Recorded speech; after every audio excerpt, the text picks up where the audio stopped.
ইমাম বুখারীর দাদা উস্তাদের দাদা উস্তাদ, দাদা উস্তাদের ইমাম আবু হানিফার উস্তাদ ছিলেন। যেহেতু বড় জ্ঞান তাপস ছিলেন, জ্ঞান তাপস হবার কারণে উনি পড়ার ভিতরেই বেশি মগ্ন থাকতেন, পড়ানোতে, গবেষণার ভিতরে। বেগম সাহেবাকে সময় খুব একটা দিতে পারতেন না। আর জানেন আপনারা, বেগম সাহেবারা স্বামীর কাছ থেকে একটা জিনিসই চায়, খালি তুমি সারাক্ষণ আমার কোলে বইয়া থাকবা। সময় চায়, ঠিক কি ঠিক না? যতই পেয়ার করেন, আদর করেন, এটা করেন, ওইটা করেন, সারা দুনিয়ার জিনিস দিয়ে দেন, কাছে থাকতে হবে। কন্যা কেন? কাছে থাকলেও হবে না, ওইদিকেই ছায়া থাকতে হবে, ওইদিকের কথা কইতে হবে, ওইদিককার কথাই শুনতে হবে, সবকিছু বাদ। বুঝেন না? আল্লাহ বানাইছেন এইভাবে। এখন সারাক্ষণ যদি আপনি তার কাছে থাকেন, আবদার তো হইলো সারাক্ষণ কাছে থাকতে হবে। আবার যদি সারাক্ষণ থাকেন, তাহলে আবার কেউ বেড়া বাইরে যায় না, কেমন বেড়াইছে বৃত্তে বয়ে থাকে খালি, সেটাও বিপদ। ইমাম আমাসের সমস্যা ছিল, বেগম সাহেবের সাথে খটমট লেগে থাকতো। এই কারণে বেগম সাহেবা চাইতেন তালাক, আমার আপনি তালাক দিয়ে দেন, আপনি ওই কিতাবাদি নিয়েই থাকেন, আমার দরকার নেই। আমি একটু অন্যজনের সাথে সুখ টুক করি, গল্প টল্প করি, আপনার তো আমার সাথে গল্প করার টাইমই নেই। সুবহানাল্লাহ বলেন। বারবার কি চায়? তালাক চায়। উনি তো তালাক কোনোদিনই দিবেন না, কারণ বউরে জানের চাইতে ভালোবাসে, এটা ঠিক আছে। হযরত হাফিজ যে হুজুর রহমতুল্লাহ আলাইহির এবং হযরত ওয়ালা হারদুই রহমতুল্লাহ আলাইহির খাস খলিফা হযরত প্রফেসর হামিদুর রহমান সাহেব রহমতুল্লাহ আলাইহি বলতেন, স্ত্রীকে ভালোবাসা তাকওয়ার লক্ষণ। স্ত্রীর সাথে ভালোবাসা এটা কিসের লক্ষণ? তাকওয়ার লক্ষণ। বোঝা যায়, নজর অপাত্রে যায় না, মন অন্যদিকে ঘুরায় না, তার দৃষ্টি, তার কান, তার দিল একটা জায়গাতেই আছে, ঠিক কি ঠিক না? তাকওয়ার লক্ষণ। উনি স্ত্রীকে খুব ভালোবাসতেন, তালাক তো কোনোদিনই দিবেন না। আর উনি চিন্তা করতেন, স্ত্রী ওই জমানায় যেহেতু কারো যদি বিবাহ ছুটেও যাইত, তো বিয়ের কোনো অভাব ছিল না, মানুষে বিয়ে করে লাইত। আর আমাসের স্ত্রী এই সিল লাগছে, তুমি জানতেন আমি যদি তালাক পাইও, আমার ইদ্যত পার হওয়ার পরে একদিনও বিয়ে থাকা লাগবো না, টানাটানি করে লয়ে যাবো আমার, আমি একেবারে খুশি আরামে থাকবো। এই বেটার কাছে তো সারাদিন খালি পড়ায় আর পড়ে, কি এক জ্বালা। একদিন ঘটনা চক্রে হয়েছে কি, ইমাম আমাস রাতের বেলায় এসছেন, স্ত্রী বসা, কি কারণে রাগ করে কথা বলে না, হম করে বসে আছে।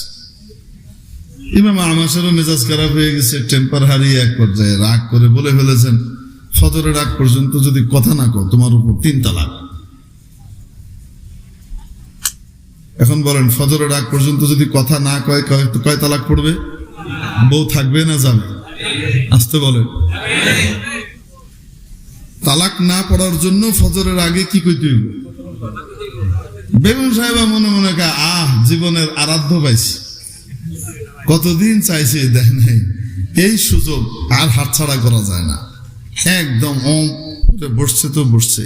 ইমাম আমাস তার পাশে সামনে বসে সুন্দর সুন্দর চুটকি শোনাচ্ছেন, মজার গল্প শোনাচ্ছেন, যেগুলা শুনলে সাধারণত মানুষ হাসতে হাসতে শুয়ে পড়বে, কিন্তু উনি স্ত্রী নট নড়ন নট চড়ন, চুপ করে যে বসছেন তো বসছেন।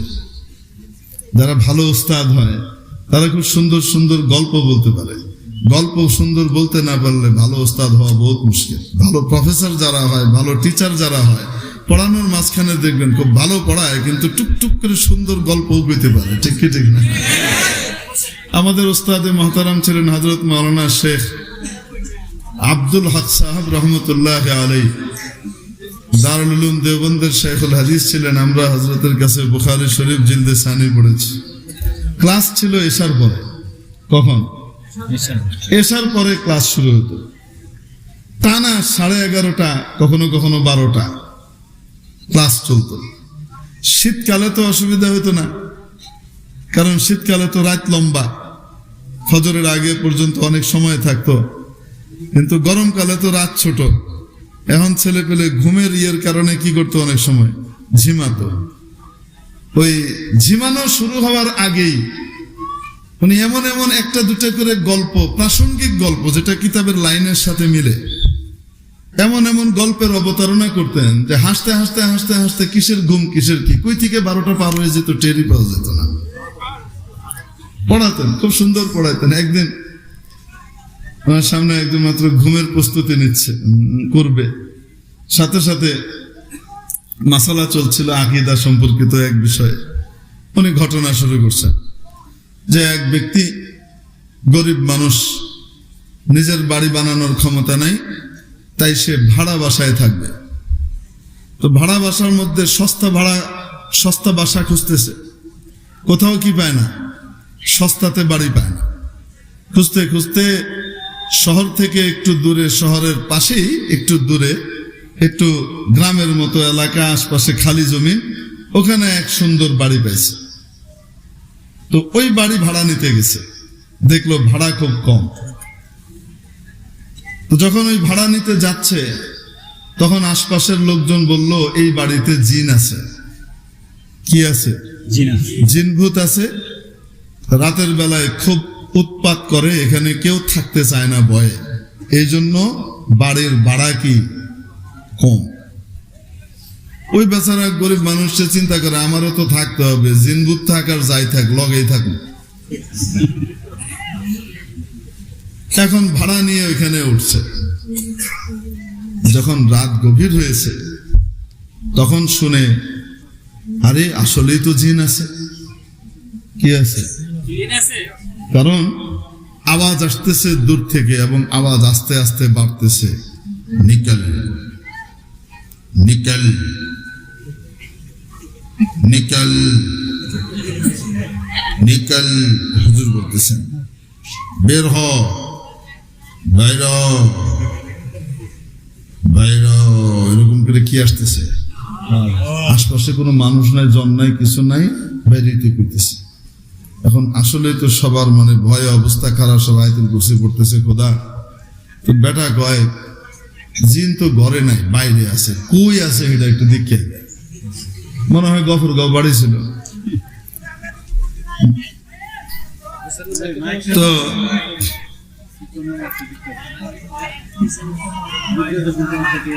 বাবজান শোনা যাচ্ছে না পিছনে মাইকে।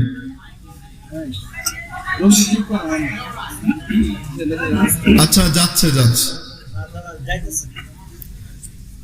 জি। তো এই শব্দের উৎস লক্ষ্য করে সে চলছে, যেতে যেতে যেতে যেতে দেখে দূরে কুঁড়ে ঘর, ভাঙাচোরা একটা কুঁড়ে ঘর। সেই কুঁড়ে ঘরের ভিতর থেকে আওয়াজ আসতেছে বাইর বাইর বাইর, মানে জিন ওখানে থাকে, বুঝতে পারছে। তার খুব আগ্রহ হয়েছে, জিন তো জীবনে দেখি নাই, আজকে দেখি। এখন যখন কাছাকাছি গেছে তখন দেখে শুনতেছে সাথে আরো কিছু শব্দ আছে, ফাতিমা কি কসম নিকল, हसन की कसम निकल, हुसैन की कसम निकल, अली की कसम निकल, मोहम्मद बाकिर की कसम निकल। মানে এক একজনের দোহাই দিয়ে কইতেছে, ফাতেমার দোহাই বাইর, হুসাইনের দোহাই বাইর, হাসানের দোহাই বাইর, আলীর দোহাই বাইর, এরকম করে বাইর বাইর বাইর বাইর। কাছে গিয়ে দেখে আসলে কিছুই না, এক শিয়া, তার কোষ্ঠকাঠিন্য হয়েছিল আর আগা বাইরে না, তখন এই দোহা দিয়ে দিয়েই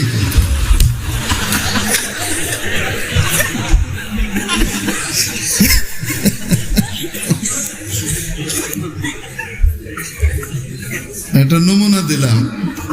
ক্লাসের ভিতরে পড়াতে পড়াতে সংশ্লিষ্ট বিষয় নিয়ে এমন এমন কথাবার্তা ওনারা জানেন, খুব রাশভারী কথাবার্তা কয় না, চুপচাপ।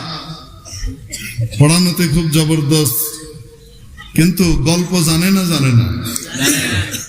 ইমাম সুলাইমান ইবনে মেহরান আল আমাশ এই ধরনের সুন্দর সুন্দর গল্প শোনাইতেছে। কি করার জন্য? হেসে যেন কুটিমুটি হয়ে যায় কে? বেগম সাহেবা। কথা কয় না, অপ করে যে বইছে তো বইছে। উনি দেখেন খাইছে রে, রাত তো পার হইতেছে, মনে আছে না নাই 3 তালাকের কথা, রাত তো পার হয়ে যেতেছে, যদি ফজর হয়ে যায় আর এভাবে চুপ করে থাকে তাহলে তো আমার বউ গেছে, আর বউরে তো দিল দিয়ে ভালোবাসে, এ তো ছাড়বে না। কি করবে এখন?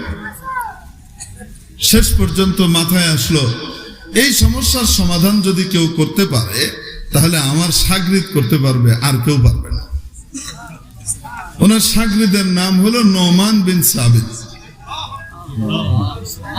ওনার শাগরিদের উপরে আস্থা, এমন কোন মাসআলা মাসাইল নাই কঠিন থেকে কঠিনতর মাসআলা যেটাতে চুটকিতে সে সমাধান করতে না পারে। অদ্ভুত সমাধানের ক্ষমতা ওস্তাদের। এত বড় হাদিস বিশারদ, আস্থা কার উপর?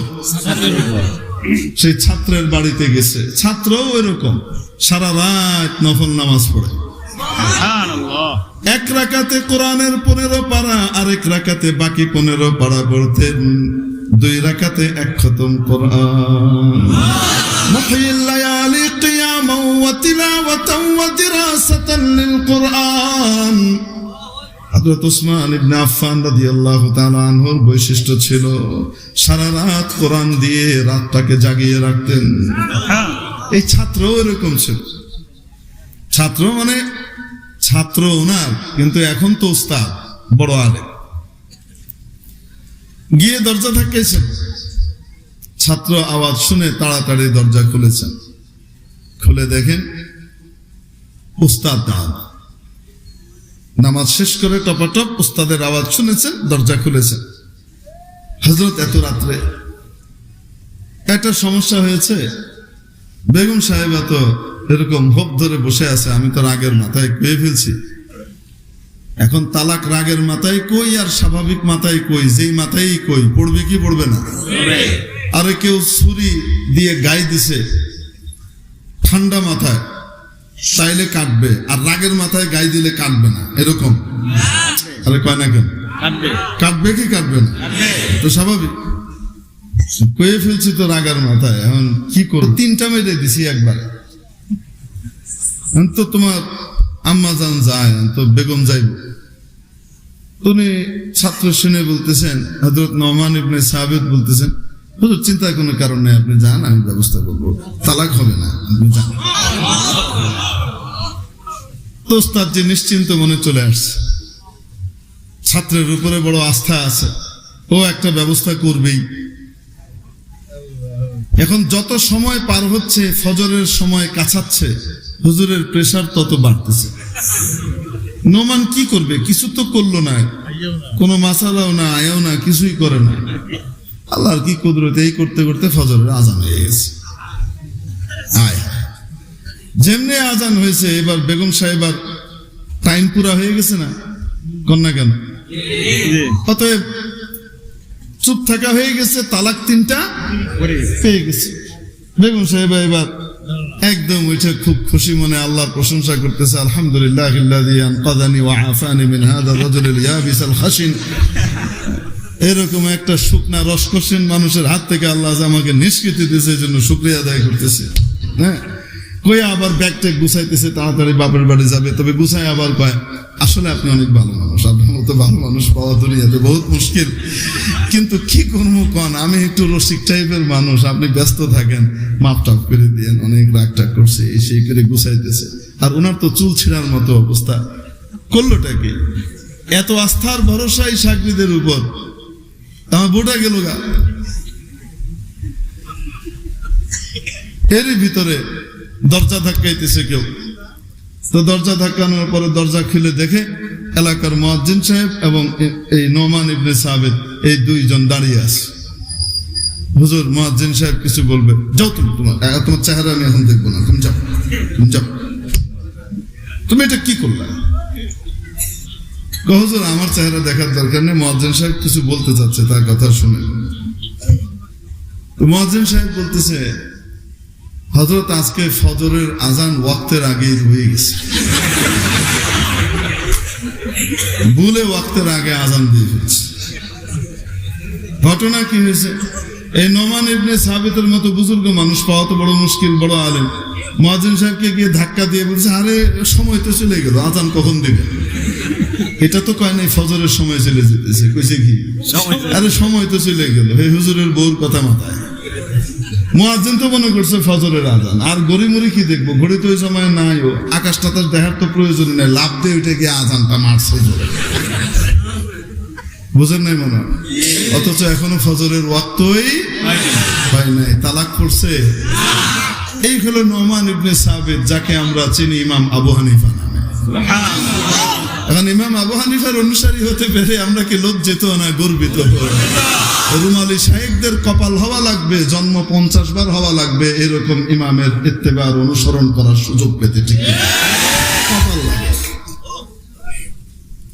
তো ইমাম আব্দুল্লাহ ইবনুল মুবারক বলছিলাম কত বড় ব্যক্তিত্ব, ইমাম আবু হানিফার ছাত্র, ইমাম বুখারীর দাদা উস্তাদ। একদিন রাস্তা দিয়ে হেঁটে যাচ্ছেন,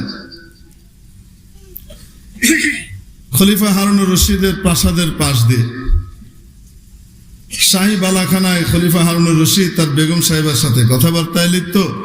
এর ভিতরে হঠাৎ বজ্রনাদী এক আওয়াজ হলো, মিছিলের মতো বিশাল। খলিফা ঘাবড়ে গেলেন, কোন বিদ্রোহ টিদ্রোহ হলো কিনা আমার বিরুদ্ধে। গুপ্তচর বাহিনী এসে খবর দিল, দেখে টেকে এসে কিছুই হয় নাই, আমিরুল মুমিনিন সব ঠিকঠাক আছে, বাদশাহ সালামত। ঘটনা হয়েছে, ইমাম আব্দুল্লাহ ইবনুল মুবারক রাস্তা দিয়ে যাচ্ছিলেন, ওনার ভক্তবৃন্দ সাথে ছিল, ওনার সাথে যাচ্ছিল, ওনার হাঁচি এসেছে, উনি বলেছেন আলহামদুলিল্লাহ। আলহামদুলিল্লাহর উত্তরে কি বলতে হয়? উপস্থিত লোকজন বলেছে ইয়ারহামুকাল্লাহ, সেই আওয়াজ। মালিকা জুবাইদা খলিফা হারুনুর রশিদকে বলে, হারুন কিসের রাজত্ব করো? রাজত্ব তো করে আব্দুল্লাহ ইবনুল মুবারক। তোমার রাজত্ব পুলিশ ছাড়া, র‍্যাব ছাড়া হয় না, ক্ষমতাশালী ব্যক্তিবর্গ ছাড়া তোমার রাজত্ব চলে না। তাও শরীরের উপরে রাজত্ব, ইবনুল মুবারকের রাজত্ব জনতার হৃদয়ের উপরে চলে, ঠিক কি ঠিক না? দুনিয়ার কত হাজার হাজার লাখ লাখ টাকা খরচ করে নিজের পক্ষে ক্যাম্পেইন করিয়েও মানুষকে নিজের পক্ষে আনা যায় না। অথচ বাংলাদেশের পূর্ব কোণায় এক প্রত্যন্ত অঞ্চলের 92 বছরের এক বৃদ্ধ ঠিক মতো নড়তেও পারে না, ডাক দিয়েছে নবীজির ইজ্জত রক্ষার জন্য। লক্ষ লক্ষ মানুষ নয়, 60-70 লক্ষ মানুষ এক ডাকে হাজির হয়ে গেছে শাপলা চত্বরে, ঠিক না? বুঝতে হবে এটা ঈমানের জোর। কিসের জোর? রাজত্ব। মানুষের শরীরের উপরে রাজনীতিবিদদের হতে পারে, দিলের উপরে রাজত্ব নবীর ওয়ারিস আলেম ওলামাদের হয়, ঠিক কি ঠিক?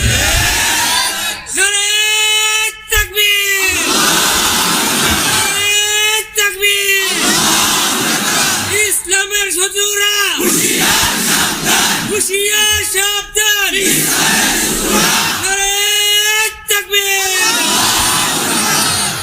শুধু হুঁশিয়ার সাবধান মুখে বললে ইসলামের শত্রুরা পড়ে যাবে না? পদক্ষেপ নিতে হবে। বাস্তব পদক্ষেপ নেওয়া ছাড়া শুধু দোয়া করলে কোনো কাজ হয় না, ঠিক কি ঠিক না? এক ব্যক্তি বুজুর্গদের কাছে যাচ্ছে, বিভিন্ন বুজুর্গের কাছে ঘুরে বেড়াইতেছে আর দোয়া চাইতেছে, হযরত আমি নিঃসন্তান, আমার জন্য একজন সন্তানের দোয়া করে। তা এক বুজুর্গ খুব নাম করা মুস্তাজাবুদ দাওয়াত, ওনার কাছেও দোয়া চেয়েছে, উনি দোয়া করে দিছেন। বছর খানিক পার হয়ে গেছে, তারপরেও এসে বলে, হুজুর সন্তান তো হলো না, দোয়া করেন। হুজুরের খুব অবাক লাগলো, কিরে এই পর্যন্ত আল্লাহর কাছে যত দোয়া করলাম সবই তো আল্লাহ দিলেন, কবুল করলেন, ওর জন্য দোয়া করি, দোয়া কবুল হয় না কেন? তো জিজ্ঞেস করলেন, এত অস্থির হওয়ার কিছু নাই, অবশ্যই হবে। কতদিন হয় বিয়ে করছো? কয় হুজুর বিয়ে তো করি নাই। তো বিয়ে করি নাই কয়ে হযরত মঈনুদ্দিন চিশতি রহমতুল্লাহ আলাইহি, আব্দুল কাদের জিলানী, হাসান বসরি রাহিমাহুল্লাহ দিয়ে দোয়া করাইলো সন্তান হবে? বাস্তব পদক্ষেপ নেওয়া লাগবে, ঠিক কি ঠিক না? আজকে গোটা বিশ্বের তাগুতি কুফরি শক্তি আর তাকাত এক প্ল্যাটফর্মে এসে ইসলাম ও মুসলমানের বিরুদ্ধে অবস্থান নিয়েছে। ফিলিস্তিনিদেরকে নিরীহ মানুষগুলাকে নির্বিচারে হত্যা করে তাদেরকে ধ্বংস করে দিচ্ছে, ঠিক কি ঠিক না?